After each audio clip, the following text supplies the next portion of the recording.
Il-kap tal-Oppożizzjoni Simon Busuttil qatt ma qal xejn dwar każ fejn id-deputat tiegħu Claudio Grech kien iffalsifika karta tal-identità. Il-karta tal-identità hija dokument importanti ferm u sensittiv u dwar dan il-każ Claudio Grech kien instab ħati minn qorti kriminali. L-istess deputat kien okkupa diversi pożizzjonijiet f'aġenziji importanti tal-gvern fosthom fil-mita. Fi stqarrija l-Partit Laburista staqsa jekk il-kap tal-Partit Nazzjonalista Simon Busuttil u jisser jiqpa' siket dwar Claudio Grech. Filwaqt li staqsa wkoll jekk hu jisser ġiegħel lil Claudio Grech jerfa' responsabbiltà politika.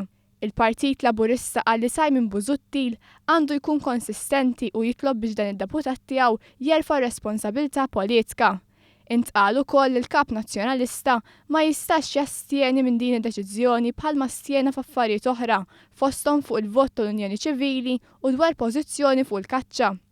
Intant wara li Cyrus Engerer b'responsabbiltà ħad deċiżjoni li rtira l-kandidatura tiegħu mill-elezzjonijiet tal-Parlament Ewropew, Beppe Fenekadami mar jagħmel konferenza tal-aħbarijiet quddiem iċ-Ċentru Nazzjonali Laburista. Hemm għażel li jkompli jattakka lil Engerer. U hekk kif Mejju daħal fl-10 jum tiegħu u t-temperaturi bdew telgħin xi ftit, kien nobbli l-ħsieb tal-Partit Laburista li lestilu dik id-daqsxejn ilma biex wara ħafna diskors ikun jista' jbil griżmieħ.